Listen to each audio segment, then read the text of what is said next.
Are you listening? Damn.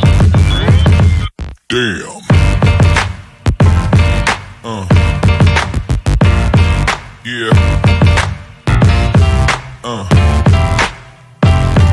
Yeah. What's up, everybody? Welcome into the Running Wrestling Podcast. I am your host, Big Mike, and that is my co-host, my brother, Sped Rock. What is going on, Sped? My headphones work. They weren't working earlier, but they work now. Yeah.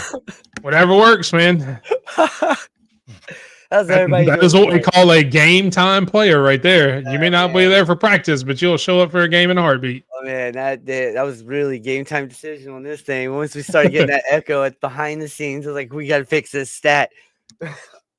Stat. Now we're doctors, apparently. Yeah. We got a PhD in nothing. All right. But we will start out this week like we do every single week. Welcome to the Run Wrestling Podcast, your home for all things wrestling, hate-free and drama-free. Please join the discussion, and don't forget to like and subscribe. That is what is important. We are at 152 subscribers on YouTube. I'm not sure what we're on Twitch because that man over there runs Twitch. We're trying to get there. We're getting as many as we can. Make sure you go hit that like and subscribe at _Big Mike 27 or at the Running Wrestling Podcast on YouTube. Or follow Spedrock, SP3DROCK, over on Twitch, where you actually get 30 minutes of unfiltered behind the scenes access with us that we start 30 minutes early for the regular show. So make sure you check that out. Saying hey to everyone in the comments. Obviously, what's up, Lady Alpha, joining us from behind the scenes. TC as well. Practice. This man, he's got me all Herb and night. Raj. What's up, Herb, from the Herb and Raj podcast every Tuesday night at 8 o'clock. And they will actually be joining us next week for a special WrestleMania show where we will kind of explain WrestleMania. They don't watch every week. They watch the pay-per-views. They're going to watch WrestleMania. So we'll kind of go over the storylines and just kind of have a preview for WrestleMania. That is next Wednesday, the week of WrestleMania. So thank you guys and he's already excited for it. So thank you. And our resident wrestling encyclopedia, Stampede. What is going on? Good evening, sir. How are you?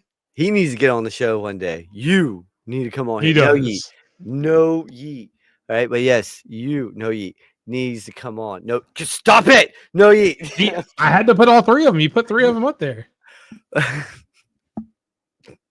right, but let's get into the week in wrestling that was pretty big, pretty decent week. We learned a lot about WrestleMania. AEW had a banger pay-per-view as they normally do. Did Philadelphia was loving that? Heck yeah, man. So we'll start back on Friday night, SmackDown, get the small stuff out of the way before we hit AEW Dynasty. Not really a whole lot going on SmackDown. You had the Charlotte Flair and Tiffany Stratton promo that kind of went off the rails. Tiffany won this one. I'm just gonna be honest. Well, I mean, I agree. Tiffany, look. We've been saying it for a while now. We already knew this was coming. Tiffany versus Charlotte, right?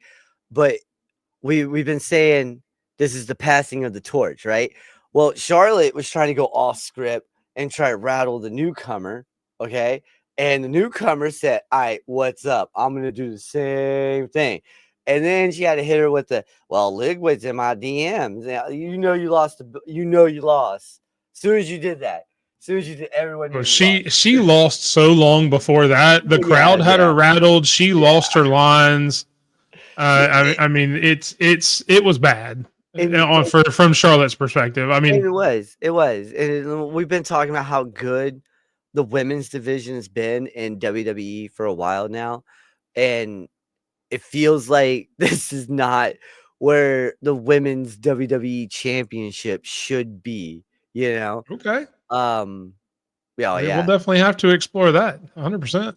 The Raft. All right. With some Harley Cameron play. All right. I'm watching you. All right. Watching. Oh, but yeah, no. We're already off the rails. I love it. We already are, dude. We've been off script like 7 times. The behind the scenes was all messed up. But yeah, no, I honestly think that Charlotte's not helping elevate this. She's doing what she's done before. Like the whole Becky situation when they were supposed to swap titles. She just dropped that shit right in front of Becky. Like that's childish. That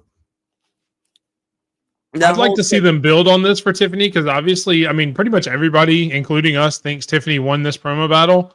Yeah. So, I mean, she needs to come out next week and kind of build on it. I think I saw you post that as well, Stampede, so I'm not going to take full credit for it. But she definitely needs to build on it. They need to come out. I would almost rather them have just a pull apart next week. Yeah. Tomorrow night than an actual promo segment. Just because it feels like it got a little personal there at the end, obviously, with the 0-3 marriages and the Kaiser DMs. That had me like that. That meme where they're like, oh, yeah, you got the whole crew doing that. That was me in my head when she said that. Your own 3. I was like, oh my God. But no, I got a feeling that they're gonna bring Ludwig into this. I don't know why. I don't know why, but I feel like they're gonna bring Ludwig into this somehow, some way. I hope not. And it's just something tells me that's what's gonna happen, but it's gonna be sad. At least we got the other women's match to look forward to at WrestleMania. So I actually used to have a saying, and I will apologize ahead of time to all of my Waffle House waitresses. But it's kind of like winning the contest of the prettiest Waffle House waitress. Because at least around here, like all of them are like 90 and all that. So it's kind of that same thing. Yeah. The bar wasn't set very high, but she still jumped over it. Yeah, she did say something about Kaiser being in her DMs. Kaiser has since come back and actually put out on Twitter, which good on him, put a meme. It's like, I don't remember exactly what it says, but basically said, I don't know about that. That didn't happen. Don't flatter yourself. Yeah, that was it. Don't flatter yourself. That's exactly what it said.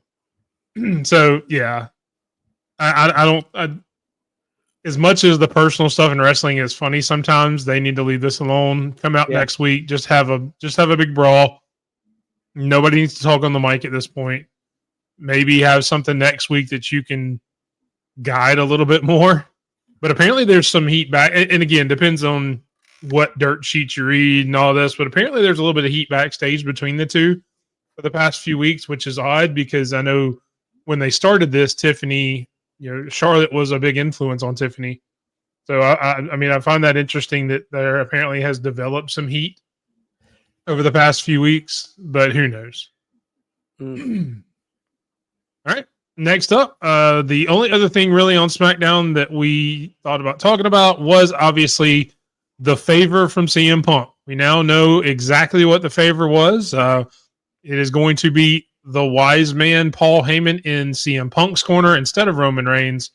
So I guess, Sped, what do you think about the favor? Do you think it was worth it to wait that long for it, or what do you think happens? No, that was like their plan B. I don't know. I don't think this was plan A whatsoever. But what would it be? How shook would you be if Seth Rollins walked out with Paul Heyman at WrestleMania? Not really, because you're about the sixth person I've heard say that. I see, and I've been thinking about it. There's a lot of merit to it. Punk did leave. What is that? Definitely. Oh, well, when they tied it in from the video from a long time ago and the when he was leaving and all that, it gave it a more of an emotional feel to it, which was pretty cool. So it seems like a lame favor on the surface, but when you get into how much Paul Heyman means to both CM Punk and Roman Reigns and how much it means to their careers, it's actually fairly significant. And now with Monday night coming up, which I know we don't have a slide on it for Monday night a whole lot, with Seth Rollins kind of throwing himself in there being like, hey, what's going on? I could be a part of this too. It throws a little bit of jeopardy to, I guess, make you guess who's going to win. So I don't know. I don't want him to go with Seth Rollins at the end. Obviously, we'll get into our predictions next week. We'll talk about that there on next week's show for WrestleMania predictions. But again, I could understand anybody thinking that it is anticlimactic. I could 100% think that. Thank you for the I follow. can agree. So, I mean, it's kind of one of those things that's a little bit more for inside baseball or, kind of inside fans who knew about the history and everything like that. So, yeah, I don't either. I don't see him going with I'm Rollins. hoping not. No, I hope not. And we just got a new if they follow had from Zach. not if they had not done the promo on Monday night, kind of alluding to it, I would have thought it more. But Triple H has not been the one to pull a VKM and just hit it square on the nose, where they're like, okay, well, this is what we're gonna do, and then do it. Exactly. Yes. And Zach, thank you for the follow. But no, I don't want Paul to go over to Seth. No, that wouldn't make sense at all. It would make perfect sense for me personally for Roman to win this. Okay. And Roman and Punk to get into a little thing over Paul going into SummerSlam, but not let Roman do his thing where he goes, I'm gonna go take a break, and then Punk comes out and he's like, you know what? That's it. I'm taking my boy back. You've been Punk, you've been mean to him, just using him, blah, blah, blah, blah. Even though Roman's not been mean to Paul at all. At least I don't think. And thank you, TC. 344 followers on Twitch, since Sped never answered me when I asked him earlier. I couldn't think in of the how intro. many he had. So thank you, TC. I appreciate you running Sped's Twitch account for him. Hey, well, he is a moderator. Thank you.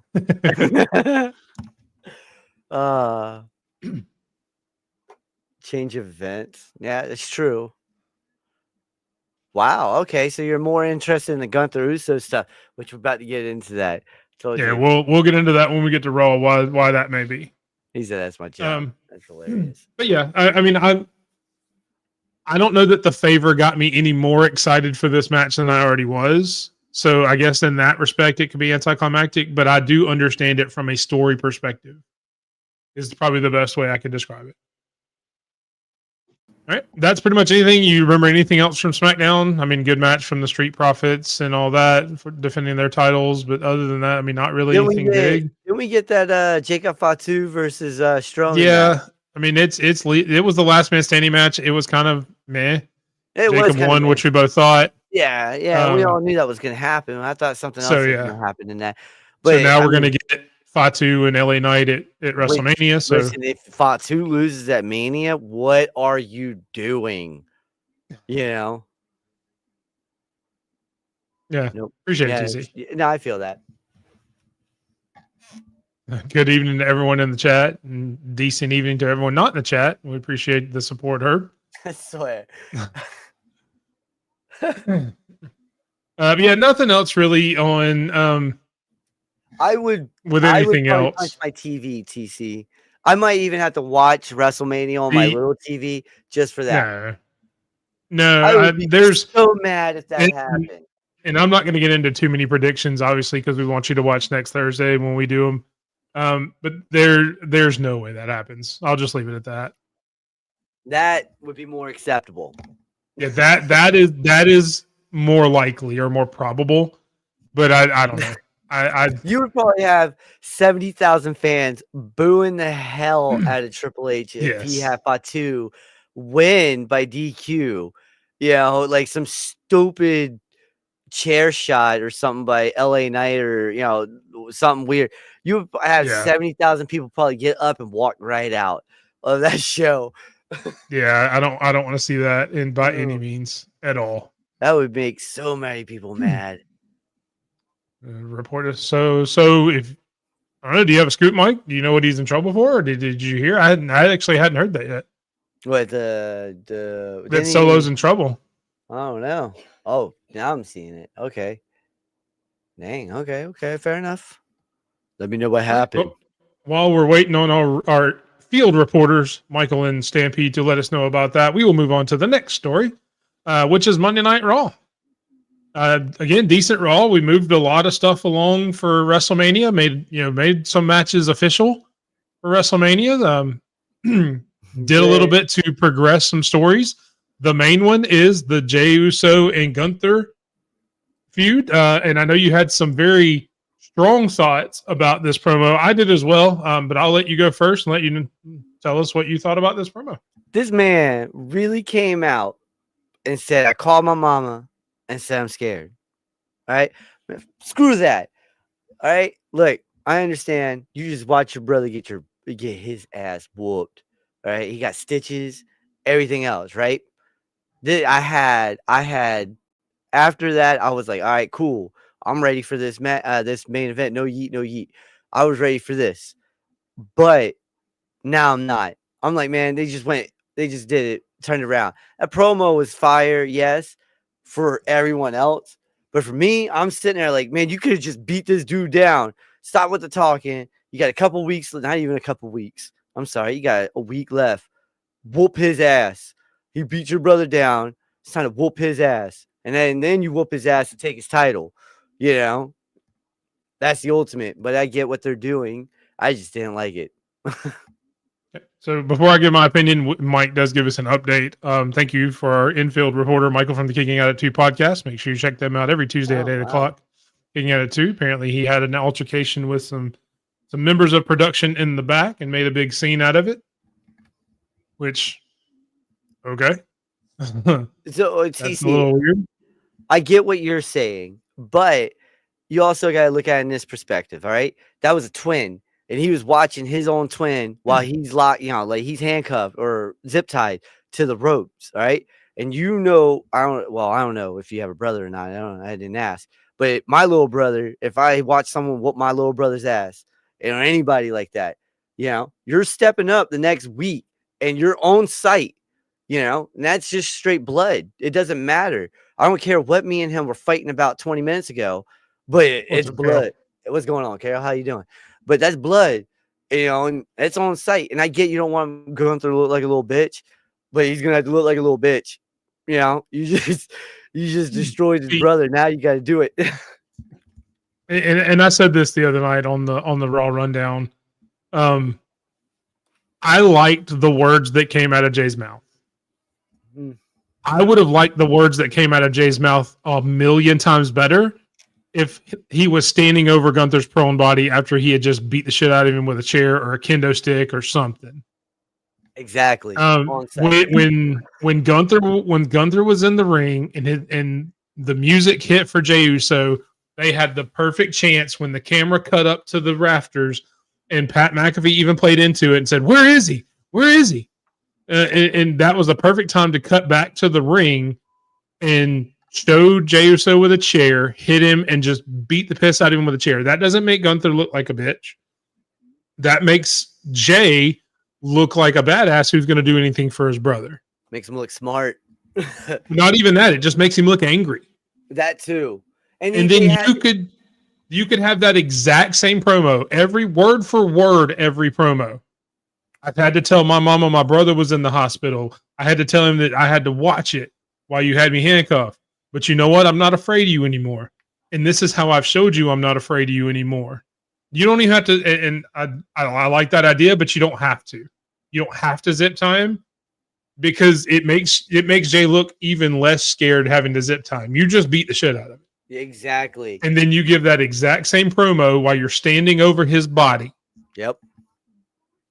And then it's 10 times more excited for the feud than I am. And I'm not going to say this didn't help because, yes, I liked the words that came out of his mouth. I liked the promo. Yeah, I would have liked it better in a more brutal situation for Jay. Exactly. Because, again, I'm with you. I don't have a brother. I do have a little sister. But if somebody messed with her, oh, yeah, you don't have to do nothing. No, you don't even have to tell me twice. If someone goes after my sisters, it's on. But no, it's done. Yeah, it's on site. And that's what I'm saying. I got 2 sisters and a brother, RIP to that kid. But I watched him, like I said, like you just said, it should have been on site. This would have made this match feel so much better, so much bigger than that triple threat match we were just talking about. Thank you, Herb. I appreciate it. Yes, any Waffle House waitresses that I may have offended with my comment, I apologize. Hey, look, they're all loving it because we're going to Waffle House after this. That's what's gonna happen when I go down to Alabama. That's what we're gonna do. We're gonna do a live show together one day, and then we're going to Waffle House right after that. Bro, I have 2 Waffle Houses within like 2 or 3 miles of my house. So see, we don't eat. There's Waffle Houses around here, but I refuse to eat them because the rule is if your cook ain't outside smoking a cigarette, that ain't a good Waffle House. That's good stuff. That's But good yeah, stuff. it did make me a little bit more excited to watch this match. Maybe they have the beatdown this coming week, Oh, look, but yeah, well, you know how I don't bad think that it'll would happen. be? That would be crazy. It's the only way to do it. Smothered and Yeah, covered, baby. There you go. scattered. You gotta have. You Scattered. can't have them in the low ring. I don't want the low ring. I don't want that. I want them Yeah, scattered. yeah, scattered all day. Do not put them in a Yeah, ring. yeah. Oh No, you man, can't do all that. scattered, smothered, covered, top. You know, you throw some other. Oh, I guess we need to have the Waffle House guy that asked the question to Tony Storm in the scrum. I guess we need to try to have him on the show. Hold on, We I can got to talk walk. about our Waffle House waffles. I used to work at Waffle House when I started my journey as a cook, and I still That got the doesn't hat. surprise me in the slightest. Hey, listen, I freaking loved it, man. That was like the dopest shit ever. I worked third shift. That was awesome as hell. As I got out of the army, I think that was maybe dope. everyone in the U.S. has a Waffle House at least around 5 minutes away.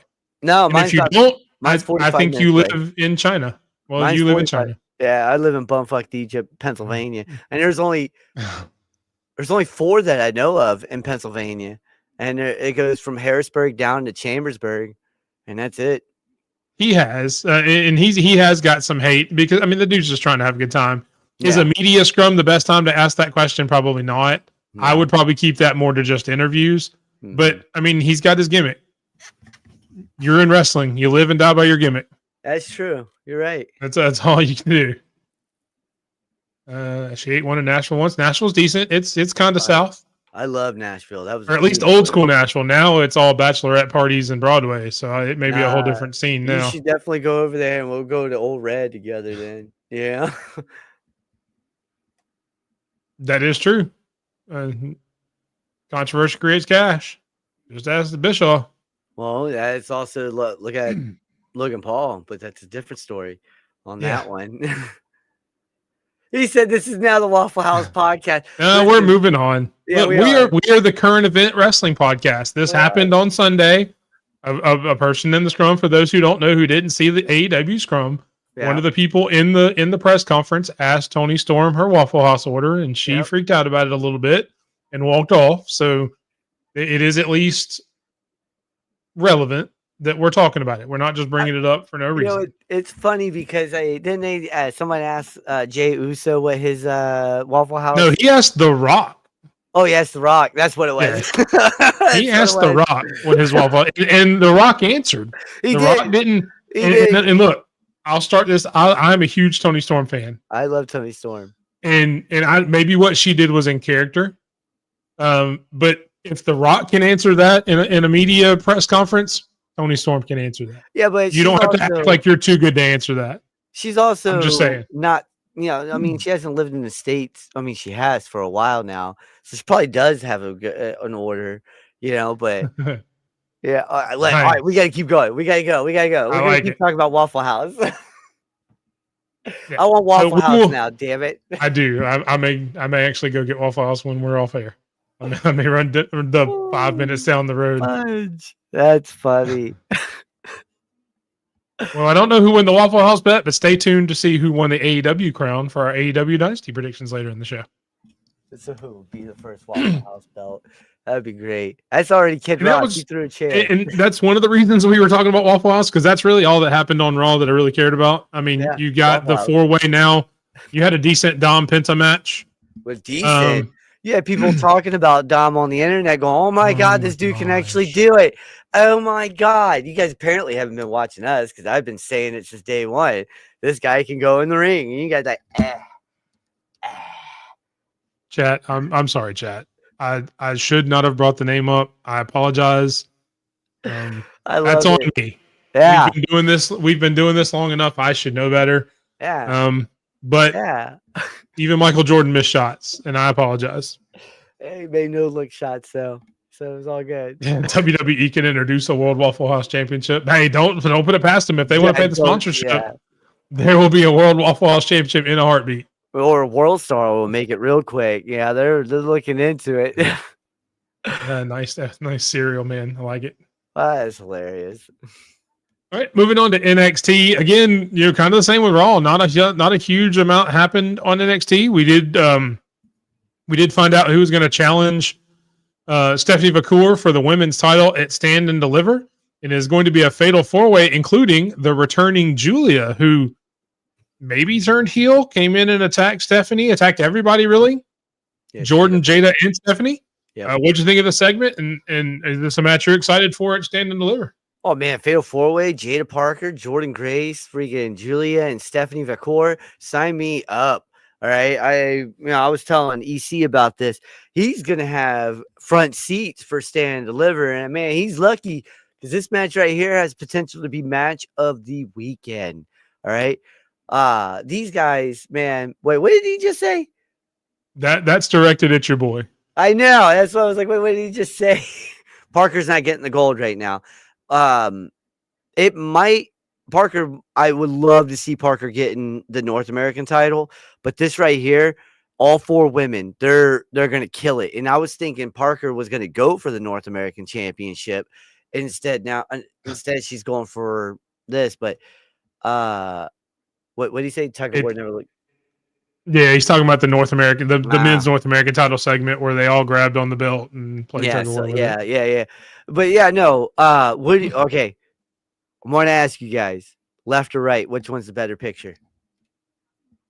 Quick poll, everybody in the chat. Look at the pictures on there. Which one do you like better, the left or the right? We're gonna find out here in a second. Oh damn, he said right. Ugh. DC said right. That's gross. Well, you can't let him know which one you want to answer. I'm playing. I do like that background though of her whatchamacallit. Her Tron. Her Tron. Yeah. I love her stuff though, man. She came out. Did you see her promo out in the parking lot afterwards? Yeah, I did. Yeah, she's like, that's my title. I want my rematch or something like that. And even Jada had a parking lot. Oh yeah, I stretched it out by accident. I just wasn't doing it. Oh, I know Lady Alpha would agree with you. You guys are close right now. You're in Michigan. She's in Ohio. So it's like you guys can look at each other past the Great Lakes. You know? Look, we talked about this earlier. Don't cross the streams. Don't touch the tips. Don't do it. Don't do it. So in everybody, if you didn't watch NXT, what our chat is referring to is the men's North American title match will be defended by Ricky Saints against the winner of a fatal four-way match that will happen this Tuesday night. And during that segment, we found out about that fatal four-way with all four of the member or contenders grabbing the belt and kind of pulling on it, and it is what it is. It wasn't all that great. And most of NXT was like that this week. It was really uneventful. I'm hoping next week the go home show will be better. Hopefully all three shows next week will be better because the Run In Wrestling podcast will have its first official watch alongs next week, WrestleMania week, for both Raw, NXT, and SmackDown. So while you're watching your favorite wrestling shows, come watch us as well, or watch us watch them. We'll have commentary, try to have some fun. It'll kind of be like behind the scenes for those of you who experience behind the scenes, but we'll also be watching wrestling. Probably have some surprises here and there. We'll do some extra stuff as we watch the shows to keep you guys entertained as well. Wrestling Jeopardy. I'm playing. That would be dope as hell, though. Yeah. I actually have that slide still. Like I said, I mean, that's pretty much everything in WWE in general. Everything is leading up to WrestleMania. Everything's gearing up. We do have a good amount of matches. I think there are 11 last time I checked, official matches for the WrestleMania card. They haven't really said which ones are going which night, though. They will probably add at least one more to make it 6 and 6 for each night. They could possibly add a couple more because WrestleMania does usually run longer than the five match B pay-per-view length that Triple H normally does. So I would imagine each night will have 6, maybe 7, but we'll see. Yeah, from what the reports I saw, we're not going to get that fatal 5-way ladder match that we should be getting for the tag team titles. But real quick on this, real fast, look, if you're a veteran All right, go to VetTix, VETTIX.com. Sign up through the ID, real ID, okay? And you can go to these type of events, PLE events, pay-per-view events, whatever, for AEW for less than $16, for less than $20 for 4 tickets. All right, so hit it up, go to them. I could have went to Philadelphia, I just saw it way too late, and I could have went to AEW Dynasty for less than $20. So it's like Tony Khan is a big supporter of the veterans, and that's his little thank you to veterans. I know WWE gives us free tickets. That's just one. Okay. This right here, you can get 4 for $17. No joke. So it's VETTIX.com. Just sign up with the ID me, because that's what we already had to do a while ago while we're in the military. So use that. It's already got your veteran status, and you can get these damn tickets. Go watch these shows, because I wish I was here to watch this. This was beautiful. This was a great pay-per-view. And real quick before we get into it, the Answer Stampede show, I wish it would. I don't know that it does. I think if they had to make a choice between the Profits and the Guns or the New Day and War Raiders, I think they will put the New Day and War Raiders on there, just because it's the New Day. So, yeah, I don't know that I don't think it will. I think it will, like Michael said, I think it's going to be the Go Home SmackDown. They'll probably announce it tomorrow night. But I don't know why you wouldn't put both. I mean, I wish you could put both tag teams on there, both tag team champions, because that's going to be a good match. The Profits and the Machine Guns. Oh my God! And then the New Day and the War Raiders. But WWE's going to WWE sometimes. They're going to put the New Day on there just for the name recognition and the nostalgia for being the New Day before they put the Profits and the Machine Guns. Yeah, okay, but would you be mad if they put Naomi and Jade on WrestleMania over the tag team titles? They've already said that's a WrestleMania match. That's already official. I thought that was not yet. Damn. I've said it should be. I said that should be the Go Home SmackDown since that's what I was thinking. They did this, but they've already said it's going to be a WrestleMania match. And stay tuned for our prediction, because I think it's going to be a night 2 match for a specific reason that we'll go in on our predictions video, because I think some stuff's going to happen. I don't disagree, Stampede. I don't disagree, but you know as well as I do, WWE is not going to put on a 10-match card per night. They will at most have 7 if they decide to have 7, because like I said, they've got 11 now, 6 one night and 5 another. If they add 3 more matches, they could definitely do that. Add both of those in there, and maybe give us pre-show. Maybe throw a women's mid-card title. Give us a pre-show. Don't give us drunk Michael Cole. Give us a pre-show. Yeah. So, but that's just my thought. I wish it would. I would love to see it on there, because I want to see the Profits have a really good Mania match and a really good Mania moment, because I do think that they should go over the Machine Guns. Yeah. So I guess if they do add it, I've already given you my spoiler prediction if they add it to Mania. So, yeah. All right. On to AEW Dynasty. And I'm not gonna lie, man, it was a great show. It's actually one of the few AEW pay-per-views I got to watch live. Yeah. So I can appreciate that. It was normally I'm catching up on replays or highlights and things like that, and I feel like I'd get a good feel for how shows go that way. But watching it 100% live all the way through, every single one of these matches were awesome, with one exception, and we'll get to that when we get there. But I loved every single one of these matches but one, including one that nobody else says that they liked, or a lot of people have said they don't like. So, okay.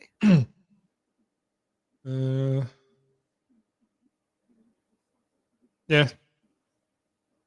We're going to stay with AEW. We've beat WWE to death at this point. We will talk a lot more about it next week on WrestleMania week. We can get into more issues and we'll see what the final card reveals. Hopefully we're proved wrong. They get to add them all in there, but that's the last thing I'll throw out about that. And then we'll move on.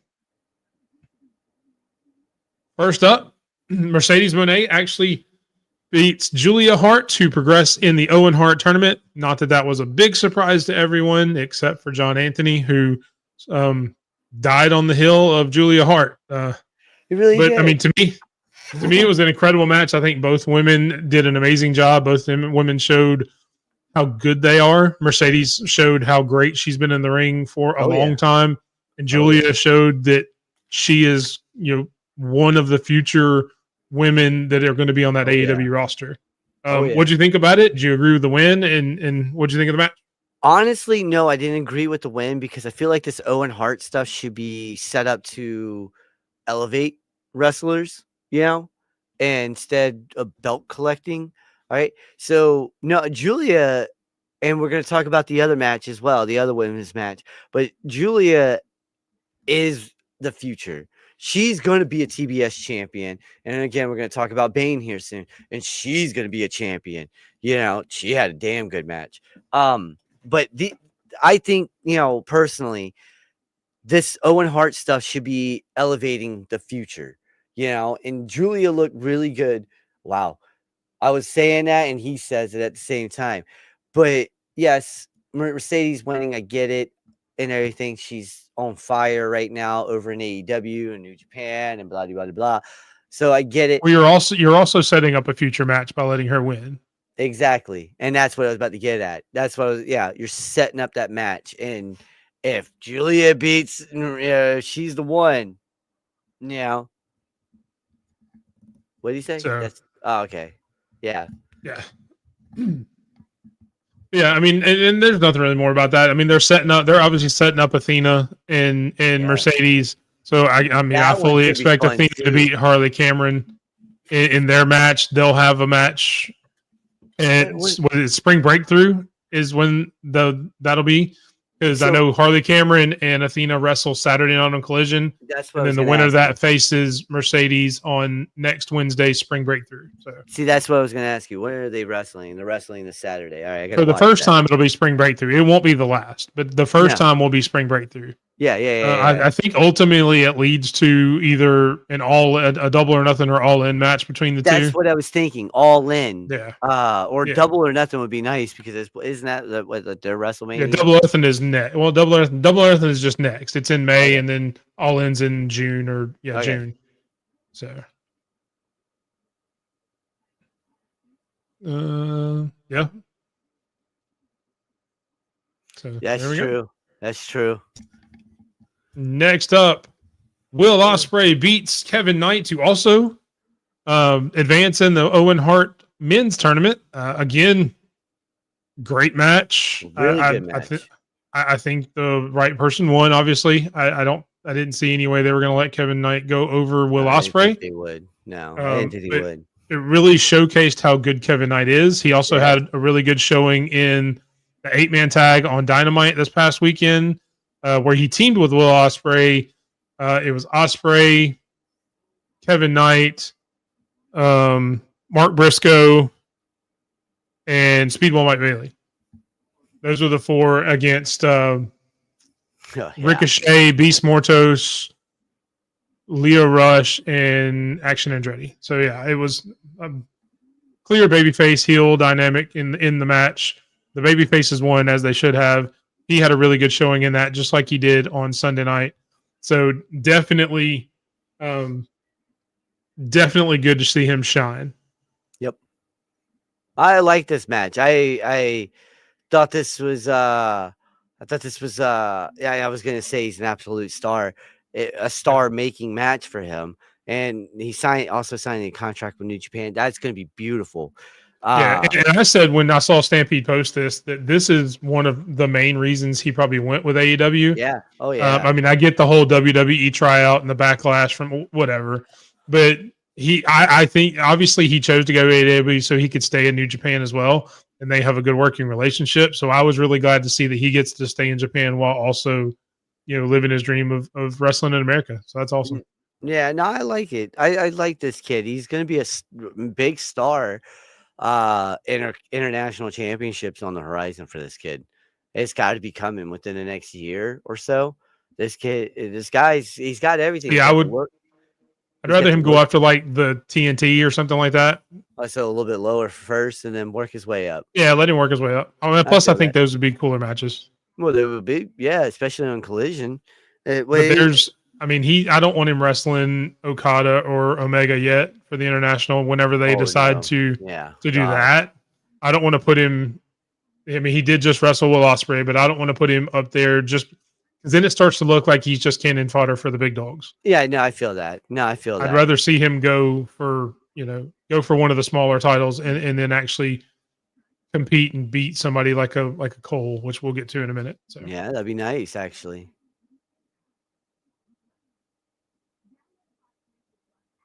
That's a very good point, Carol. I could not disagree with that at all. Windy City Riot. The Intercontinental belt. Nice. Michael and his combined words and all that, which we'll get to another one here in just a minute. Yeah, great match. Couldn't be better. Again, another great match on Wednesday. So we look forward to seeing a lot more Kevin Knight in the future. Speaking of that international title, the three-way was won by Kenny Omega, who beat Ricochet and Speedball Mike Bailey in another amazing match. I love that you used that kick in the face to Ricochet. The only one I think that would have been better is if you'd have used the crane kick picture, because that I popped for that pretty hard. That was pretty funny. Yeah. But listen, it was predictable. Yes, I get that. But this match was on a different level, man. When you watch it, you're like, holy fudge, man. Kenny Omega is that dude. Yeah, predictable is not always bad. No, but Ricochet look great. Speedball looked amazing in this match. Like, this dude, there was times where you really thought this guy was winning this match. All right, wasn't there? If I remember right, Speedball had a pin going on Ricochet, and freaking Kenny Omega's out in the corner, and he can't move, And this match was amazing. Ricochet's on that right there, the way he got kicked in the face, that made me laugh so damn hard. Oh yeah, I was like, oh my god, dude, you just kicked him really hard. As hard, like he did, real close up, camera angle, everything was perfect. But then they had another perfect camera angle where they're doing all the backflips and the stuff like that. That was on the other one of the match. I don't remember what match it was, but yeah. Oh man, it's your number 4 match. And that's pretty high praise to be number 4 match of the year. I didn't see. And then for everybody who doesn't know Stampede, who may be new to our show, we call him our wrestling encyclopedia because the man watches more of professional wrestling than anybody I've ever met in my life. So if he's got an opinion on it, I tend to trust it because one, he's done the research, he knows the product, he knows the people, and he's probably watched 500 other matches this week. Oh yeah, easy. But yeah, I mean, a great match. Again, the right person won because they're setting up the whole Omega Okada thing, which they also continued to set up on Wednesday Night Dynamite with the Young Bucks and him coming in and interrupting, and then Okada coming in and interrupting him at the end. So they are obviously still setting up for that, probably a unification match or a winner take all match nonetheless between those two, which again, look, I mean, 2 of the best professional wrestlers in the world who are going to have a match on one of the biggest stages in the United States. First time, I think I saw the first time they've ever met on U.S. soil, so it'll be their first match in the U.S., so it'll be really good, and it'll break a 2-2 tie between them in their history, so it'll be a great match, and I'm going to love to see it. They did set a lot of things in motion on Wednesday, and that's why we didn't have a lot of slides, because we knew we were focused on Dynasty instead of Dynamite. So, and that's why I'm trying to bring them up as we go, and I'll bring up a few other ones as we go that had to do with matches that were on Dynasty. Oh yeah, I promise we didn't forget about Dynamite. I'm still going to bring it up as we talk about these matches, just because I know we don't have a slide thing that says Dynamite there. Dynamite. I hope so, because we've seen this kind of Okada character for a year and a half now, and it's boring. And it's been funny. It's been funny to me. I mean, it's kind of the same way everybody used to laugh at Ron Simmons and damn. He got that. Yeah. I mean, he's got the word bitch over, and it's funny when he does it. So I'm not going to knock him for doing it because we all know he's a great professional wrestler. Yes. Oh man, I just want to see him do his thing, man. This dude's one of the best in the world, and all he's holding a 24/7 championship. All right, moving on to the next match. It is John the Anthony. Hurt Syndicate. Hurt Syndicate retains against the Learning Tree with the help of MJF. John Anthony. So I'll let you go first on this one. What do you think? So you guys remember Senor John said he couldn't show up and he sent in a video? Well, this is why he couldn't show up. Okay, because Senor John is really MJF. Right? Surprise. We broke the damn. We just blew everybody's mind here. Right? That's why he wasn't here. I'm playing. Love you, John. Nah, this is pretty good. And, MJF hurts people. I love that. Him coming out Wednesday night and just standing next to Shelton with the big smile on his face and says, "Oh, yeah, we hurt people, guys." That was hilarious. It was great. I'm enjoying this right here. I was about to say, what the hell is he doing? Hold on 1 second.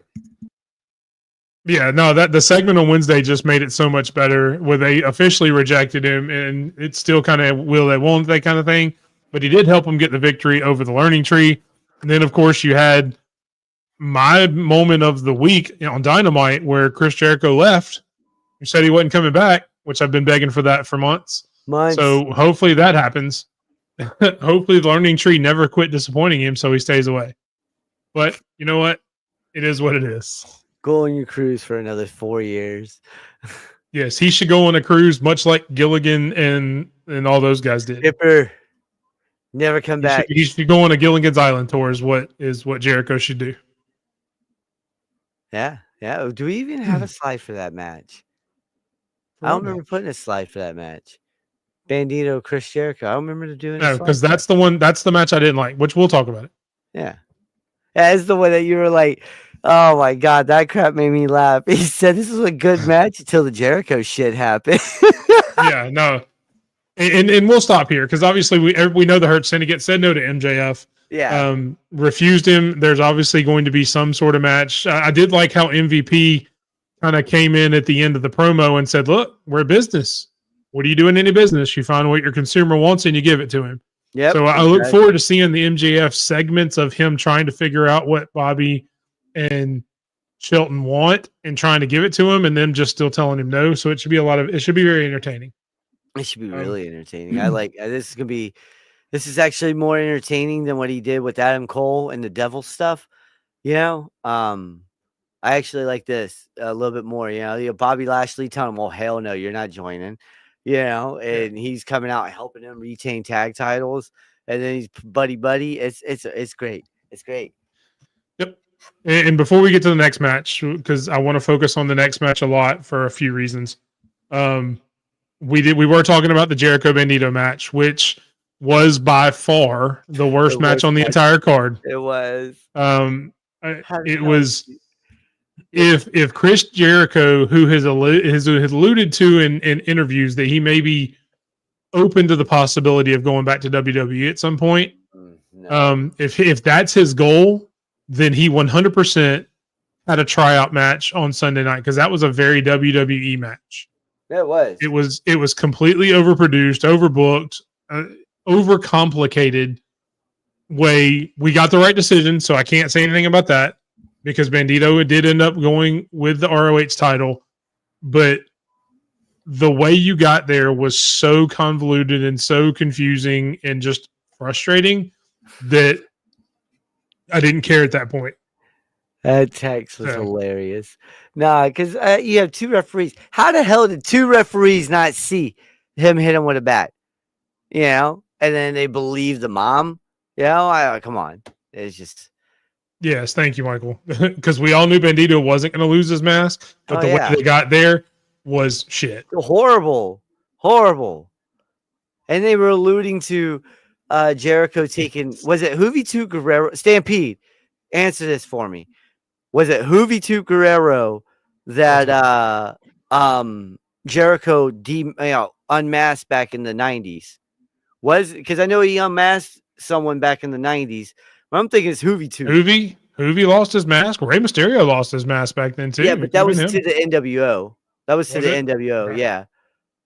Yeah, it was Hoovy Toot. I want to say it was Hoovy Toot because we're all like, damn, that dude really is young. Michael says it was, yeah. Okay, at the Hoovy Juice. Yeah, Hoovy. I love Hoovy. I love, man, you give me some Hoovy in my life, man. That dude was freaking crazy. Yeah, and that's really all I have to say on the Jericho match. I mean, it's frustrating. Again, I'm glad on Wednesday the learning tree disappointed him enough that he's leaving. Hopefully he stays gone for a while. Go enjoy retirement, please. Yeah. And then we'll move on. Just stay away from wrestling. Okay. Yeah, go on a Fozzy tour, something. Go to Canada, go do a Fozzy tour. And do a Fozzy tour up in like the northern part of it. All right. So that way people in Toronto aren't in Montreal and Quebec, don't make Dom. You got to be careful. Hey, listen, hold on.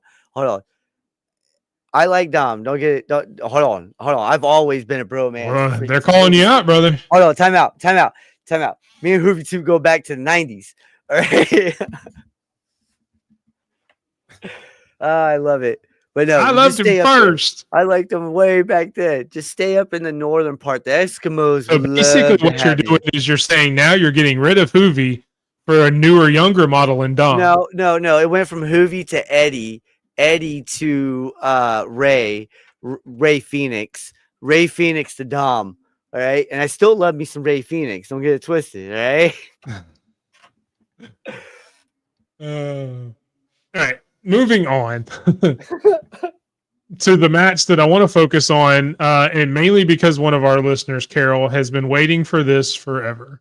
Oh, yeah. FTR, rated FTR loses the trios title. At the end of the match, FTR turns on Cope, takes him out, and we now have a fully heel FTR who can go forward and do all new things. I'll let you kind of give your thoughts, but I'm actually waiting for Carol to comment. Hopefully she's still in the comments. Yeah, I know she was there earlier.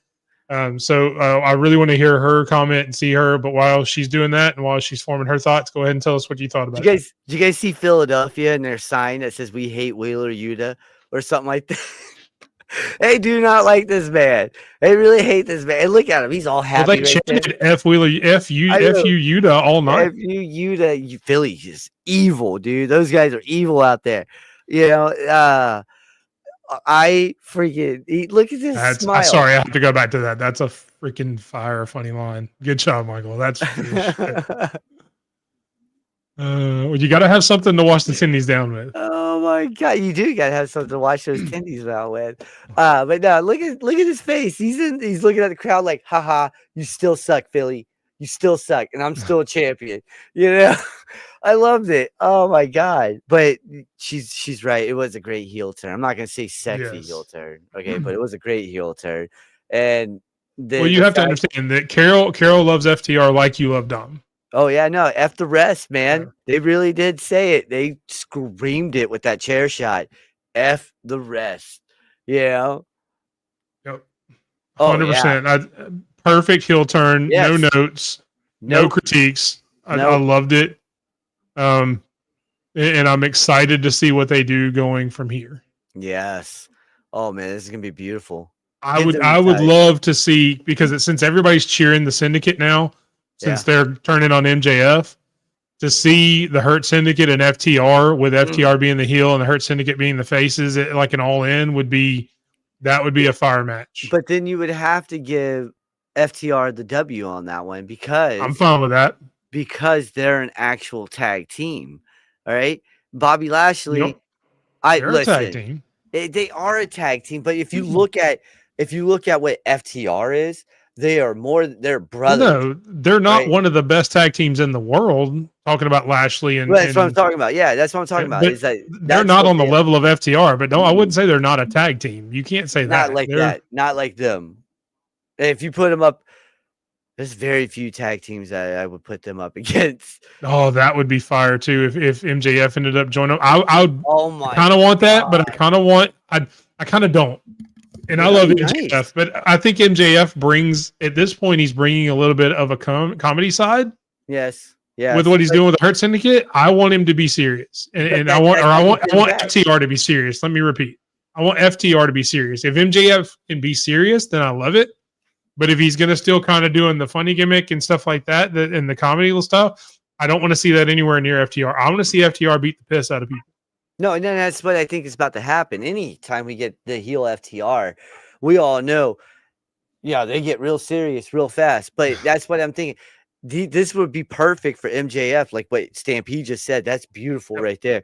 This would be perfect for MJF to get serious, like you just said, and join FTR and become like that serious faction, But and I get it. I get what people are saying. I've seen what you said, Christian and Edge potentially getting back together to face FTR. Why? I get that they were a tag team a long time ago and they've been best friends forever now, but they've been doing great by themselves, especially Christian. He's been doing pretty damn good by himself.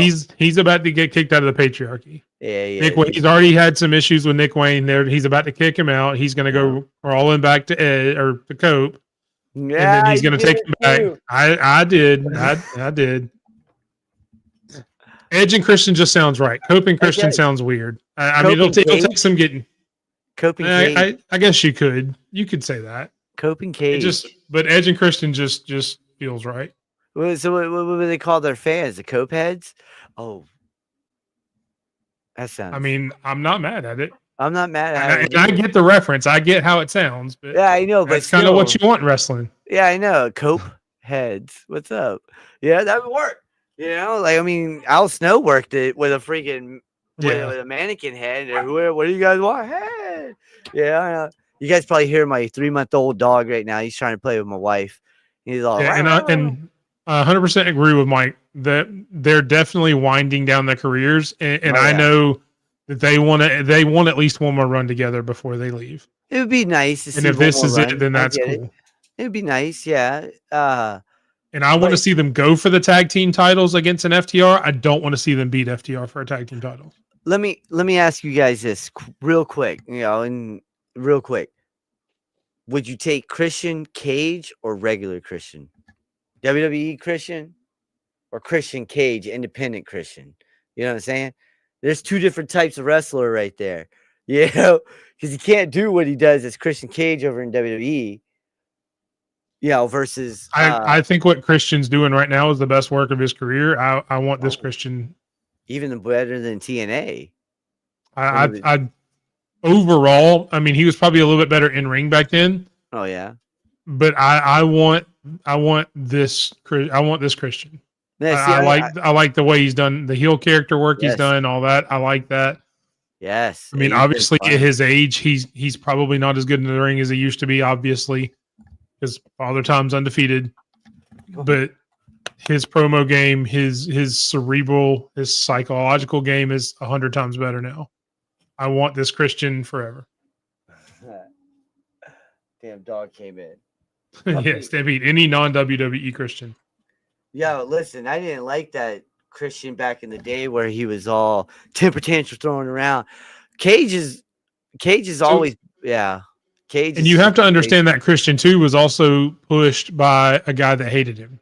Yes, and it was so sad. The owner of the company hated that character and didn't like Christian, so he embarrassed him week after week.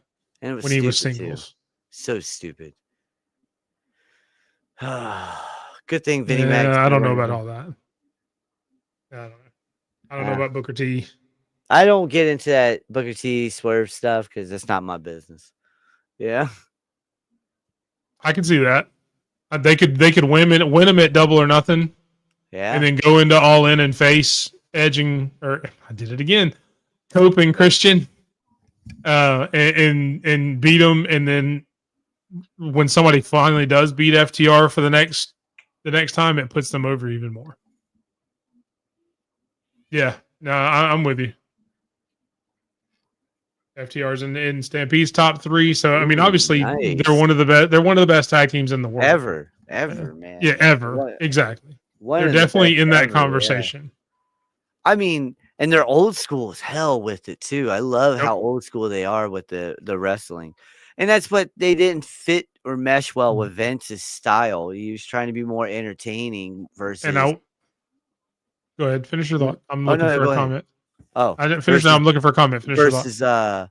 Versus what WWE is all about is that entertainment first, and And if you want to solidify their heel turn Yeah. and make them the ultimate mega heels, you do exactly what Michael says right here.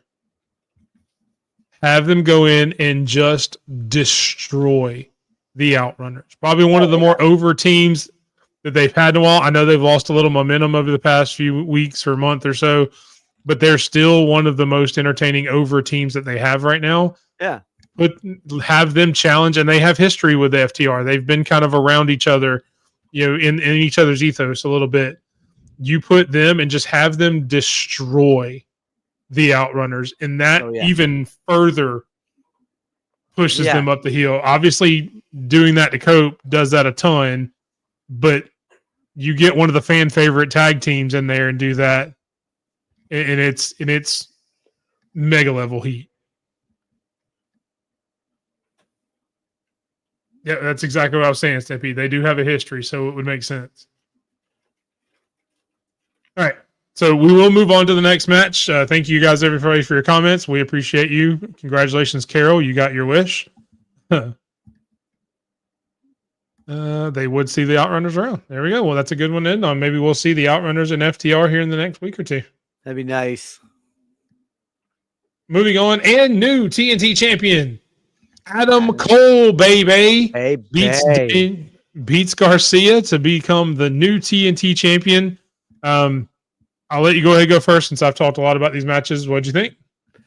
Thought the right guy won. Yeah, even Garcia hit that stupid air pump bull crap. That air hump that. Hold on, real quick. Did he just walk back there? Okay. My dog, I do not want the puppy peeing in the house again, man. I'm tired of doing that. 3 months old, still trying to figure this out with him. But yeah, no. Adam Cole is the right man to win it. He's gonna make that title. I said it before. That title has felt flat since friggin' Miro had. I said it right? Miro, Rusev, he had it. You were right, Miro. Brody, when he had it, that title felt bigger, in my opinion. So it hasn't felt big at all. And hopefully Cole can make it feel something again. Now, we were saying for a while there, it's the AEW and then how they look at it, AEW, TNT, International. I think they look at it now, AEW, then international tag teams, the women's, then the TNT. Because that's how they've been booking it. It seems like, like I get it. The women's feels bigger than the TNT, in my opinion. The women's AEW championship, but when you get it on a guy like Cole, who took that NXT title and made it really good when he was there, and that North American title, and made it really good when he was there, that he can make this TNT title do the same. Yeah, I mean, definitely. I'm excited for what he's going to do. I mean, Garcia had a good run. As we learned, he had 8 defenses since he won. So he actually wrestled a lot more than we thought, because I don't get to watch Collision as much. But yeah, he definitely had a great run with it. And hopefully Adam Cole will do even bigger and better things with it. He's established, he's a bigger name. And he's going to bring a lot more eyeballs to it, hopefully. And he's just a great professional wrestler. Again, I mean, you don't have a lot of bad wrestlers on AEW, if any. So yeah, I was happy, and that's one of the things I didn't like about Daniel Garcia. I hated that little dance. I hated it from the beginning. When he stopped doing that, I actually cared a little bit about Garcia's character, and then he would do it every now and then, and I just didn't give a crap anymore. Yep. I couldn't get behind it. There was something about it that annoyed the crap out of me. Yeah, I just didn't like it whatsoever. Next up, the women's championship match.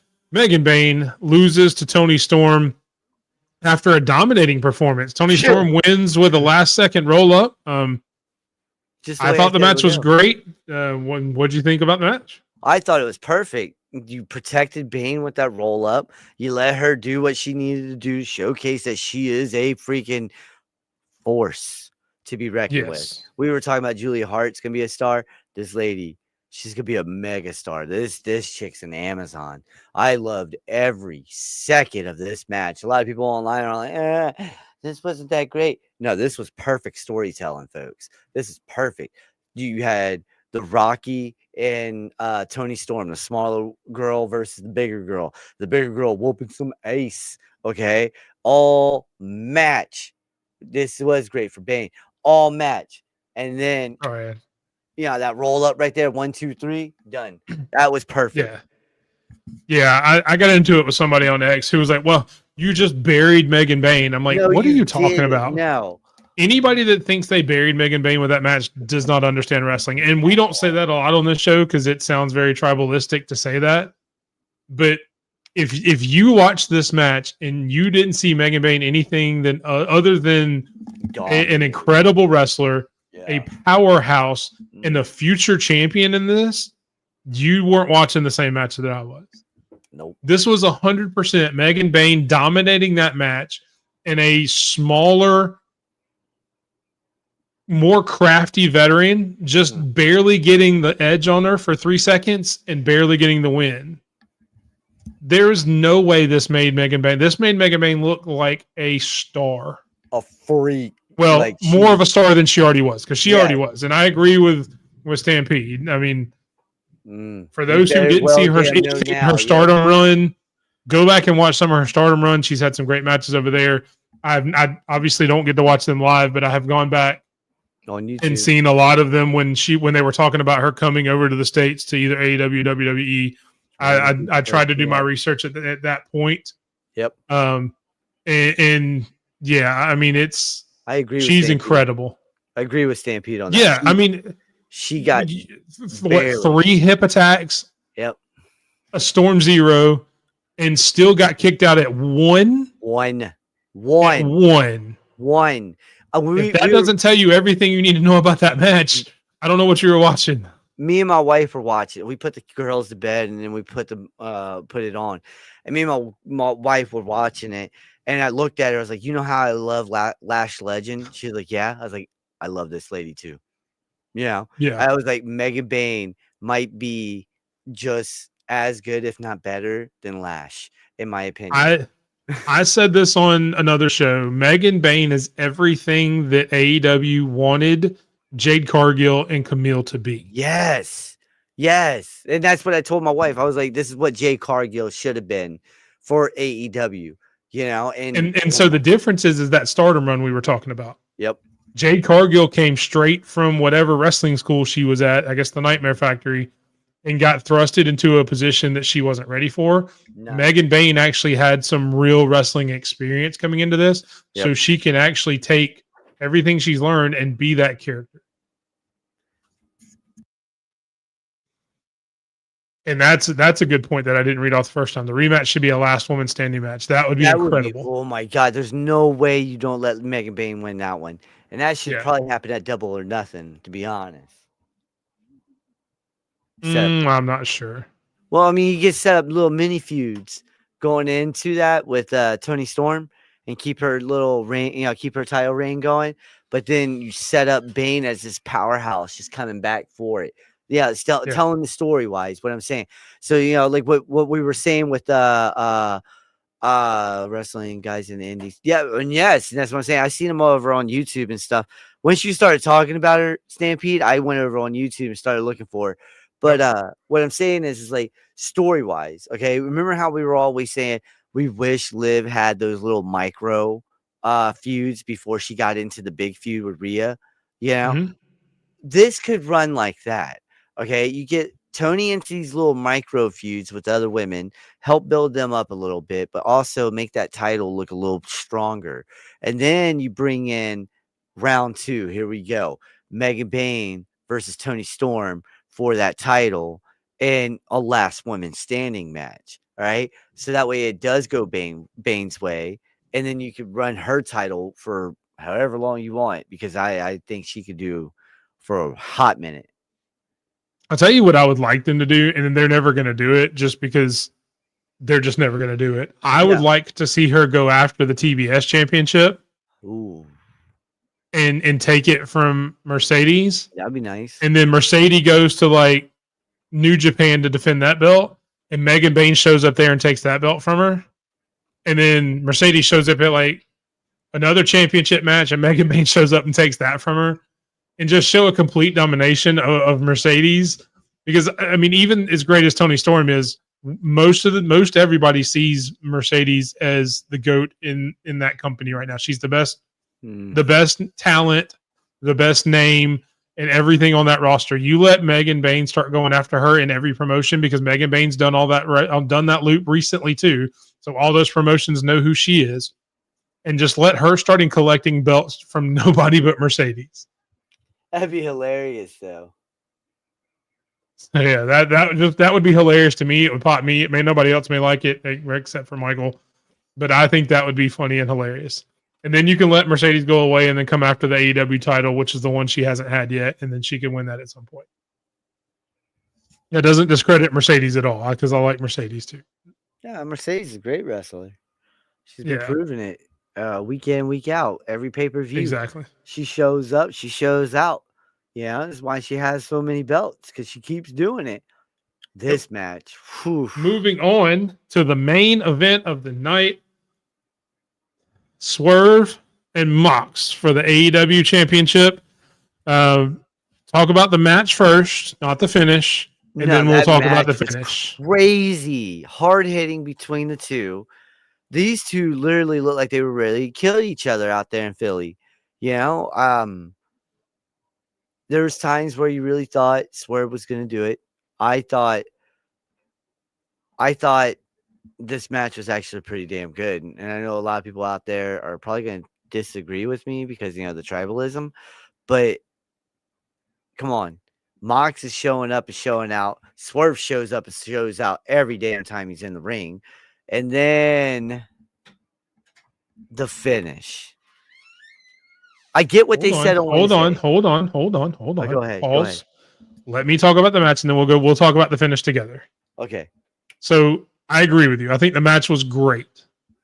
I think that, you know, we've gotten a lot of Tony fumbled chants in NXT with Ricky Saints, Heath Page, everybody else that's come in. If AEW were ever going to do those chants, it would have been in this match, because these are both two guys that you could easily say WWE fumbled badly. Mm-hmm. And I know you don't say that about world champions a lot, and Dean Ambrose was a champion in WWE, but the way that character ended, they fumbled that. With the whole don't touch me germaphobe gimmick. That was one of the worst gimmicks ever. I hated every second of it. Swerve, they gave Hit Row kind of a chance, but kind of not.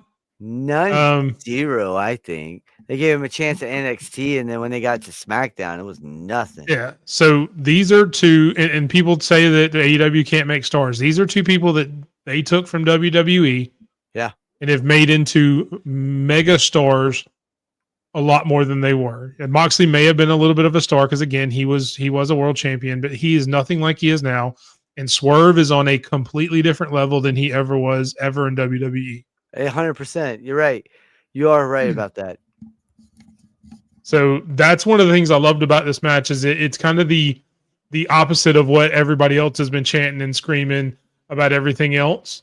So I wanted to point that out first, but I loved this match in general because I loved every single thing that they did. I loved how Moxley showed how just sadistic he can be by, you know, opening him up and then just biting it. You know, I loved how Swerve showed that he's willing to do anything by doing the stomp through the table, you know, putting himself in jeopardy at that point. Just an amazing match by two of the best professional wrestlers on the planet. And then tell me what you thought about the finish. That ending, man. Listen. I get what they said on Wednesday, okay? Death Riders and the Elite joining forces, blah, blah, blah, blah. Yeah. However, this is just, I just don't understand it.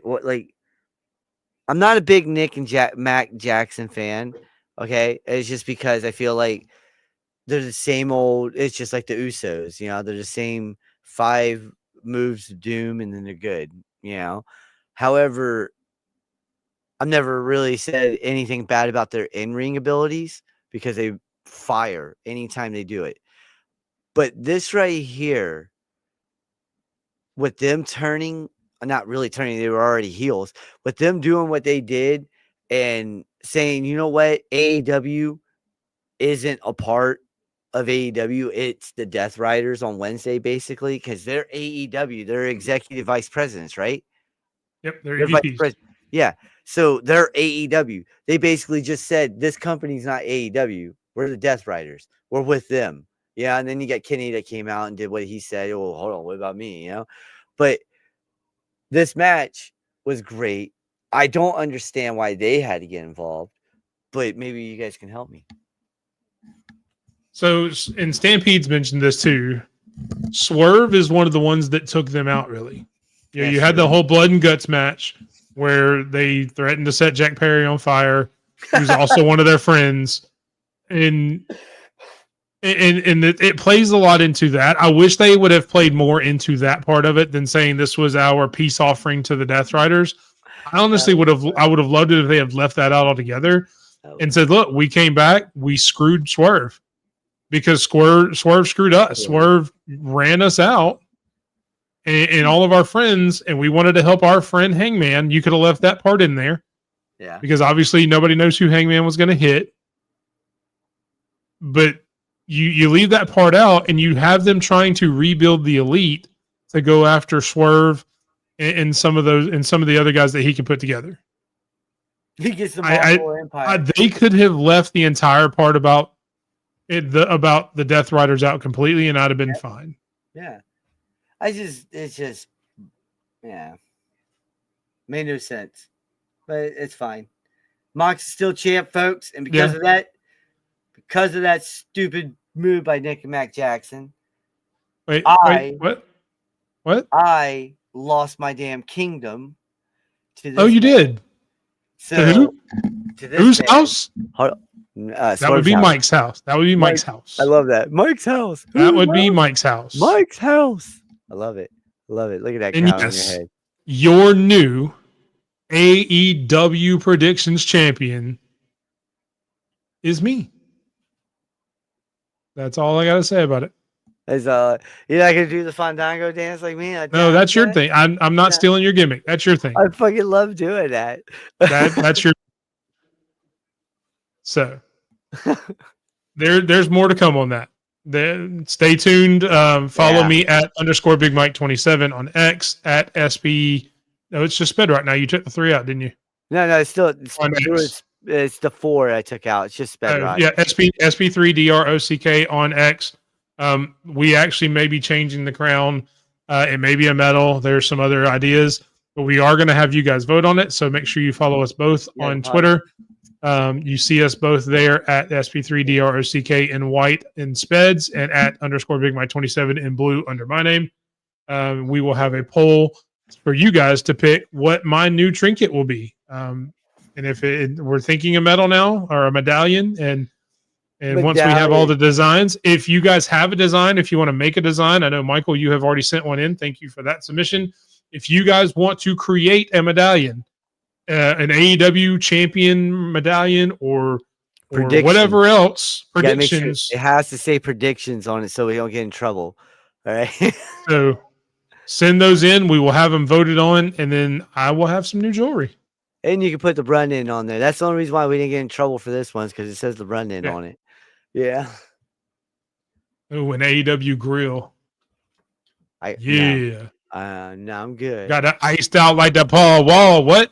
Nah, that's Malibu. That was bad. That was some Malibu. I apologize. Stuff right there. Stampede's last thought on the Bucks made a point to mention Hangman. Yes, I agree. To point to mention Hangman, but they could have left out the Death Riders altogether. It really could. Yes, thank you. Whose house? Sped's house. His house. Sped's.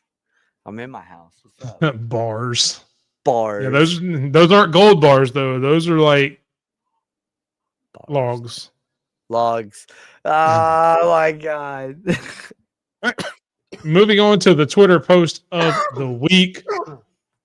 Obviously, the unfortunate news of Kevin Owens not being able to perform at WrestleMania on Friday Night SmackDown. I'll let you talk about that here in just a second.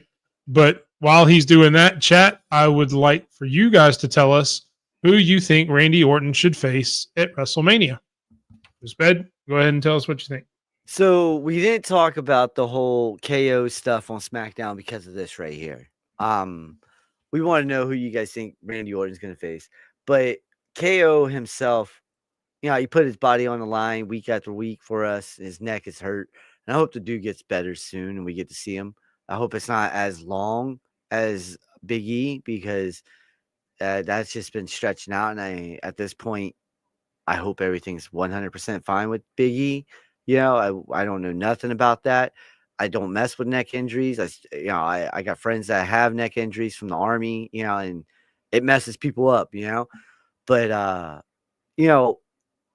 it's unfair, but at the same time, I hope he does get the right medical treatment that he needs to heal his neck.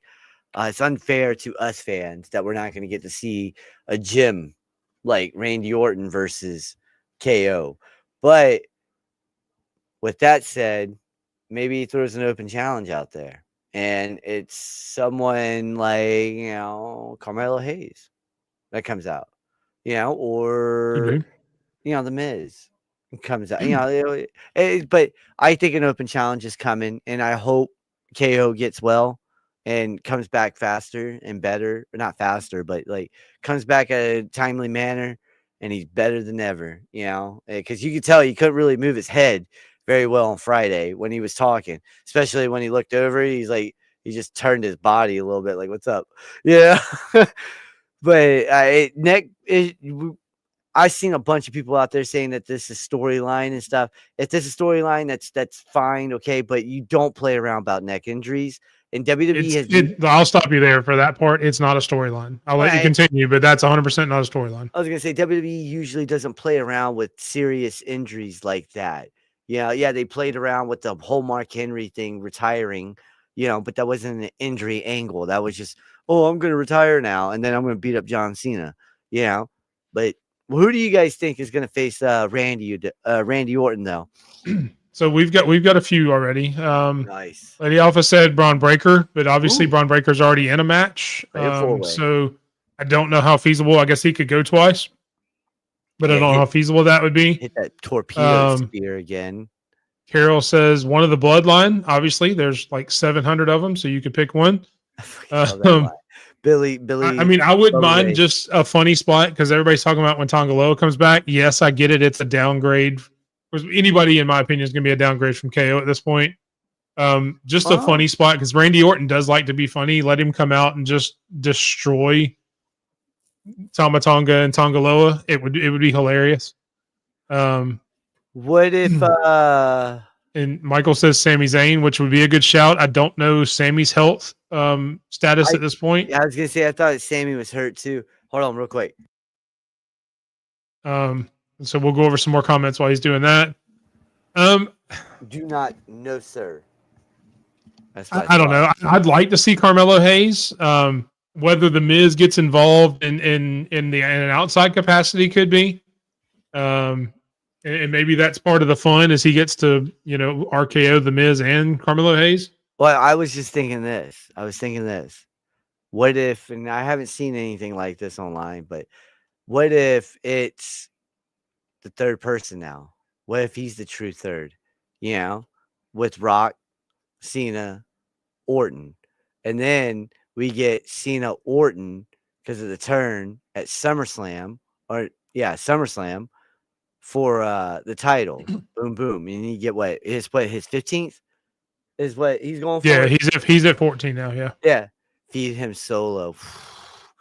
You know what? I get it. I get what you're saying. Feed him Solo, but Solo beat Cena at WrestleMania. Shouldn't he get a W against Randy Orton? 2 in a row? 2 against legends like that? And then lose another year worth of matches after that. I don't know, man. I have not let myself think about Randy Orton's new opponent, to be completely honest. Just because I'm still reeling, and I'm not gonna lie, I'm still reeling from the Kevin Owens thing. Oh yeah. Again, I've said before, and you can see I've got the Kevin Owens shirt behind me. On the other side of my head is a Kevin Owens action figure. Kevin Owens is my favorite wrestler going right now. I he's my second favorite all time behind Kurt Angle. I've been very open about that. I've said that on a ton of occasions. And while everything I have heard, the injury is not as bad as I first thought. It's still bad. We don't know how bad. He was supposed to see a surgeon this week and get some more answers. He obviously hasn't updated, which he doesn't have to. It's his health. Hopefully he got the answers he wanted. But he's still going to be out maybe 6 months to a year. Yeah, I was going to say. Hey, they go down to the one in Alabama, don't they? That he came down to Birmingham. I think he said it was on Monday or Tuesday. I thought it was out there in Birmingham because a lot of sports guys go out there in Birmingham. They got one of the best facilities out there in the States. Yeah. I mean, look what down here in Alabama. Look what they did to Taker. I remember watching. WWE sends 90% of their guys that get hurt. They send them to Birmingham for Dr. Andrews. Well, Dr. Andrews, that's what was his name. Yeah, because baseball did that too for a long time. Yeah. Yeah, so does Alabama. He's the physician for Alabama football. He's had a clinic down here for 30 plus years. I mean, his clinic has done some of the more innovative surgeries for. Oh yeah. Look what he did for Undertaker's career. Put that rod into his hip and he got another 5-10 years in there. Yeah. Yeah, I mean that's that. I agree, Stampede. But yeah, I agree with you guys. I think it should be somebody like Carmelo Hayes. I would love to see somebody from NXT come up and get a showcase match. Javon Evans was a good shout because they had a really good match in NXT. Maybe they'll get another chance to hit the RKO that they missed. That I know both of them really wanted to hit. Maybe they'll try that again on WrestleMania. That would be really cool. I don't know that Javon is at that level yet that they would want to throw him on a WrestleMania match, but I think it would be cool. Trick Williams is a good shout. I saw somebody mention. I don't know, man. I'm still reeling from that. If you haven't watched it, I've seen 2 Kevin Owens interviews this week. One with Robbie Fox from Barstool that he did. They got put out on Saturday, the day after he made the announcement, which is where he kind of talks more about the injury itself. And then he had one with Chris Van Vliet, which he didn't really mention the injury because it may have been before. They may have been recorded before he announced it. So, but it's still a really good interview. Go watch it. He talks a lot about his path leading up to wrestling and everything like that. Anything I can watch Kevin Owens, I'm going to. So, hey, stop chewing on shoes, boy. And yeah, I mean that's one of the biggest problems I have with WWE is if you have a 3-hour show and you're only averaging less than an hour in wrestling, I'd like to see a little more wrestling in my wrestling show. Yeah, I love all the other stuff. I love everything else. I love all the drama that you get with all some of the stories, but I want to see more wrestling in my wrestling show. Exactly. Yeah, we barely get anything anymore these days.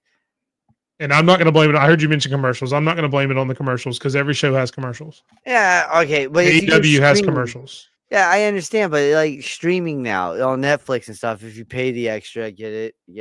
You don't get the commercials, but like I think in the US you get the commercials regardless. It's only international that doesn't get commercials. Oh no, I thought if you pay the premium in the US, you don't get commercials. For Raw, I don't think it is. I think even if you pay the premium, you still get those commercials because it's a Raw thing. I don't think it's a Netflix thing.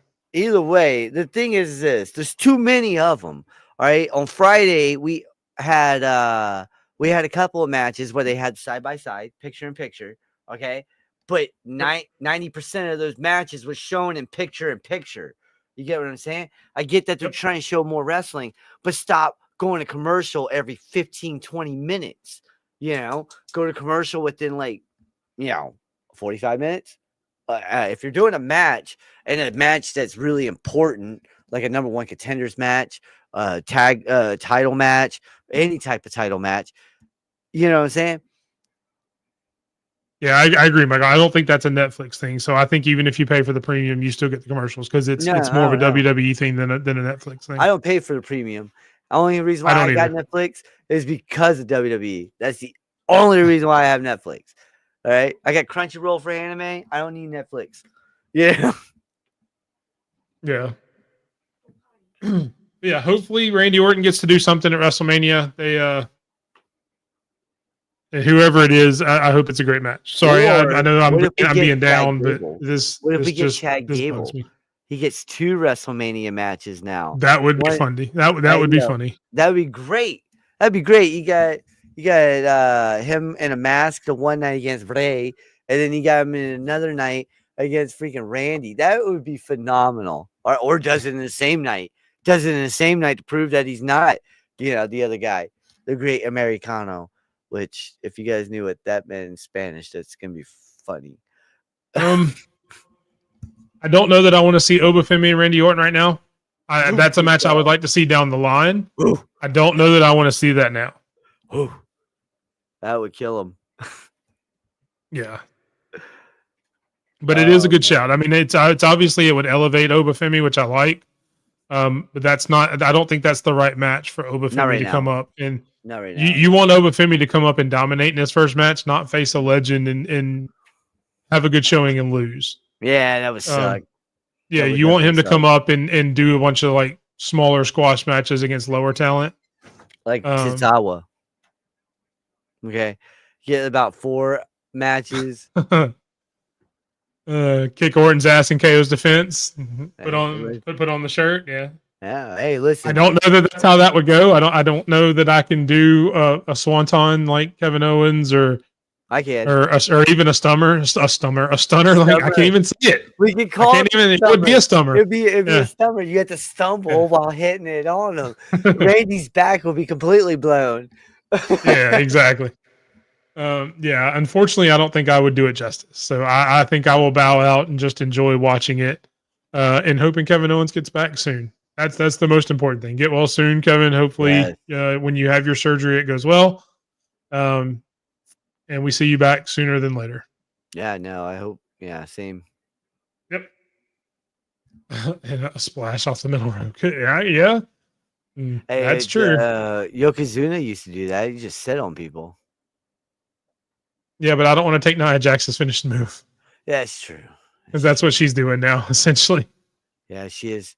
Is she hurt? So she's hurt too. I have no idea. Who knows? With WWE, who knows? Maybe they they don't have anything for her right now. I don't know. All right. We will move on to the TRI matchmaker of the week. It is Ricochet versus, I think that's Chad. There's no mask. So yeah, that's Chad Gable. Carmelo Hayes and Bronson Reed. An interesting matchup. Yeah. Let us know in the chat. Stars. Yep. A bunch, all rising stars in the companies. Chat, let us know how you think this match goes. But while they're doing that, let us go, Ted. Oh, man, this was going to be a good one. But, everyone's like, oh, Bronson Reed's probably going to be the winner on this one. See, knew it. TC automatically with that Bronson Reed. Listen, and this is the reason why I'm going to say this. Melo don't miss. Melo wins this match off of being smarter than everybody else. Ricochet. There you go. There's your answer, by the way. Poor says not currently. Oh, wow. That's not cool. But Ricochet, Melo, and Gable, this is the old school. We're gonna go with old school commentary table, so they can flip it over onto Bronson Reed. All right, and then you can throw a bunch. So it actually breaks. Yes, thank you. Okay, they flip it over on him, but with after that they throw Melo into the stairs. Melo's down for a little bit. Gable and Ricochet's doing their thing. Ricochet goes to do like a shooting star or something, off the top, and then Melo hits him as he hits the ground with that leg drop. Bam! Melo don't miss, baby. 1, 2, 3. That's how it happens. Okay, I like that. That'd be beautiful, man. So picture this: it's been a hard-fought match by all 4. Oh man! The only 2 people in the ring are Chad Gable and Carmelo Hayes. Oh. Carmelo Hayes hits the money shot, goes for a pin on Chad Gable. 1, 2, all of a sudden, out of nowhere, 5 tsunami. Ricochet with the 450, whatever he does, backflip, stopping the pin, breaking it up. He then turns Carmelo Hayes over, stacks him on top of Chad Gable, and goes to pin both of them himself. They've already taken Bronson Reed out of the match. Yeah. He's laid out on the floor. Goes for the pin. 1, 2, tsunami on top of all three of them at one time. He crushes them all. Breaks up all three of them with a tsunami and literally breaks them into the ring. Yeah. And then turns Ricochet over, pins all three of them, and wins the match. It's Bronson Reed in the landslide. That's who wins. Man, Bronson Reed. That would be a good. Tsunami and a landslide all at the same time. That would be crazy, man. A fucking 3-man tsunami at one. Boom!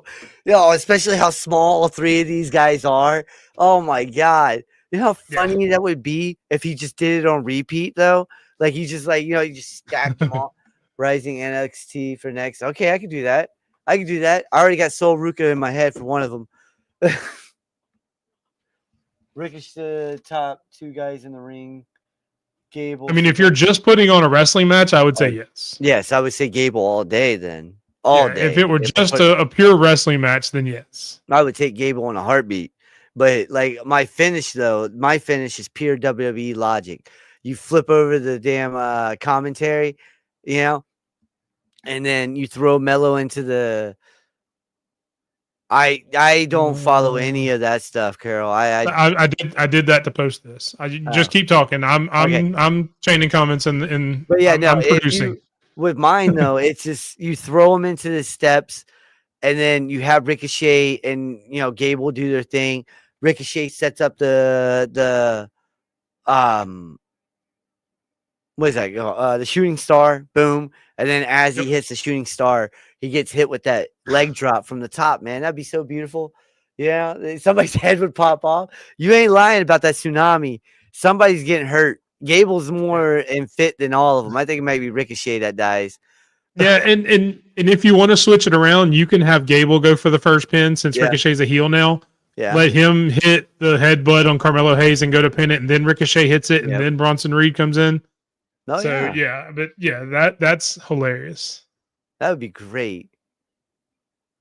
Well, using WWE, they don't have DQs. So no, I'm using old Logic Stampede. Yeah. That's why. That's how it works. That's how it works up here in this brain. Bronson Reed kills them all. Bronson, look, when I put him in here, I figured you'd be like, Reed's gonna win this. Look how small these guys are. Sped really just put 3 of the smallest guys that he could think of. No, the match would be great because again, I think Michael mentioned it in there. The chaos theory that Gable does, the Roland Germing, having him hit that on Bronson Reed would be amazing. People will pop the hell when he hit that on Braun Strowman a few years ago, or a couple of years ago. When he hit that on the Braun Strowman, man, Grand Americana, he would. But that's just when he hit that on Strowman, people popped. The internet almost broke there for a minute. They're like, "Holy crap, this dude's strong!" But it's a good one. So we're doing what NXT female rising stars. I can do that. That's what Nate wants to see next. Rising NXT females for the next TRI. Yeah, the run-in matchmaker. This is fun doing these. All right. That brings us to the final word. But before we get to the final word, we have to talk about next week. Oh, yeah. So next week, starting this Sunday, you will see these guys on YouTube every single day of the week. Yeah. Starting off Sunday, we will have stand and deliver predictions, which may go a little wonky because as of right now, there are only 2 confirmed complete matches, which is kind of weird for WWE. I thought they would have a full card by now. A lot of it gets determined on Tuesday. We will pick whatever we can. I'll have to get with our guest. We will have Esteban, who we have mentioned, who is a great photographer for WWE and NXT at ECBITW on Twitter. We will also be joined by John with Chairshot Sports at Chairshot Sports on Twitter. MJF lookalike. They will be with us for our stand and deliver predictions on Sunday. We will have the first ever run-in watch-along for Raw on Monday. We will start at 6:30 and head on into the show and then go until the show's over. Then we will do it all over again on Tuesday for NXT, which we'll probably kind of finish giving our predictions since the matches will get kind of finalized there. On Wednesday night, we have a very special show. The run-in explains WrestleMania. We have two guests coming up, Herb and Raj of the Herb and Raj podcast, which you guys saw in here a little earlier. Again, I mentioned it. They don't watch week-to-week wrestling. They watch the pay-per-views or the PLEs. So they wanted to get caught up for WrestleMania. So I said, hey, why don't we do it on air? They're going to come on here, ask us questions, find out what's going on. We'll explain storylines. We will, kind of give our opinions. We probably won't do predictions because we do have that coming up later on. But yeah, just so if you know anybody that kind of casually watches wrestling, let us know. Followers now. Thank you for the follow. Yeah. Good job. Thank you. Stalk King. I don't know how to say your name, brother. I am just gonna mess that up. So yeah, join us if you know any casual fans. Join us on Wednesday night, 8 p.m. Central, same time we normally do here on Thursdays, but on Wednesday, where we will explain everything WrestleMania to people who don't know and anybody else who wants to come and watch with us. On Thursday, we have our normal show, 8 o'clock, WrestleMania predictions. You have myself, you have Sped as always. Sped will be putting that WWE crown up for grabs against three people. You have Miami the Great, who is of the DWE family over on Twitter. You have Brian, who is just a friend of ours who supported the show. He's been on the Herb and Raj podcast. He has been on a few other things. He will be joining us. And I have completely blanked. And Chokeslam Wrestling. The runner of Chokeslam Wrestling is also going to be on. So it will be us five going for the WWE predictions crown for our WrestleMania predictions. And just to finish off the week, we will do another run-in watch-along for SmackDown. All the watch-alongs will start at 6:30 p.m. Central, 30 minutes before the show, where we can get everything set up. And again, we'll do some other stuff, some fun games. We'll talk. I may have some other surprises in there with the watch-along. So please come join us all week. Let everybody know. Go ahead. I was going to say Friday. Right. I remember telling you that EC will probably be leaving Wednesday or Thursday for Vegas. Right. He will be there Friday, Saturday, for everything. Stand and Deliver, SmackDown, Hall of Fame, WrestleMania. But what I'm saying is EC might send us a video of the behind the scenes, he said, of SmackDown, before they started up and stuff like that. So I was like, that'd be really cool on his part. Even he said if you want to do stuff with Stand and Delivery, he'll show stuff like that for us. Cool. I got a bunch of things that he said that he would like to participate with us. He loves what we're doing and whatnot. It's a good thing. Come here. And to answer you, Carol, yes, it is Brian that you've seen on the Herb and Raj podcast in the comments. I know you and him talk quite a bit on the comments. It is that same Brian. Yes, he's wanted to come on the show for a while. I've asked him to be on the show. I mean, we just haven't been able to work it out. And I thought, what better time than WrestleMania? So, yes, it is the same Brian, one and the same. Nice. You can follow Stampede through @DubC Worldwide. So make sure, again, Wrestling Encyclopedia, the man knows more about wrestling than all of us have forgotten. So make sure you go check him out. Anything you need to know about almost any promotion in the world, he watches more shows. So definitely go check him out @DubC Worldwide. Yes, we hope to see you there, Carol. All right. And so that's everything going on next week with the run-in, which gets us to the end of the show. Thank you guys so much for being with us. Make sure you tune in next week for seeing us all week.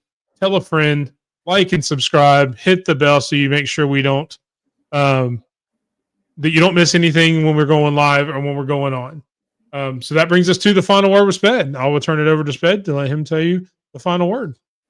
Hey, first off, I want to thank the 2 new followers that we just got today over on Twitch. We're up to 345, chasing 400 by WrestleMania. I think that's doable. We're not too far away from it. Stalking You. There it is. That's what I was laughing at. Love the name. Love it. All right. When you guys come here, you guys know we're no tribalism, no BS, no nothing like that. We try to give you guys what we think is going to happen and make it fun for you. So, we want to thank you guys. I want to thank you guys for making this fun. I want to thank you guys for subscribing to the channel and following and, having fun with us. Stampede, you are like a freaking book and I love it. Carol, you've been hilarious. We love you, lady, Alpha. TC, shut up, Meg. All right. I love you, dude. I do. All right. Nate, man, you've been here since day one, and I can't wait to talk to Herb and Raj, man. I'm always up in their streams when they're doing their thing. They're funny, especially when they're talking about Alabama stuff. And if anything comes up Florida Gators, they're dogging the crap out of the Gators, and I love it. Dog the shit out of the Gators some more, okay? Screw the Gators. Just leave Georgia out of it, and Florida State. Just leave Florida State out of it. The Seminoles don't deserve it. They just chop, man. That's all it is. Yeah. You know who that's who Bama plays first next year, right? I know. Okay. Herb, go out Okay. there and tell them not to win just for sped. Right. So that way I don't go outside and use the BART and cut my wrist. Okay. I'm playing around. That's That escalated quickly. Escalated. I'm in a glass case of emotions. Okay. Love that movie. Anchorman. But yeah, no, thank you guys for tuning in. This has been one hell of a ride. 27 episodes in. I don't know if we should call them episodes when we do the prediction shows and stuff like that. I think that should just be our thing, but I don't know, man. I'm happy that these guys are here. Thank you guys for tuning in. We got a lot of people on Twitch, a lot of people everywhere, actually, even on Kick. You guys are badass over there. I love you guys. I don't know why you're not popping up, but thank you guys for tuning in. Thank you guys. Good night.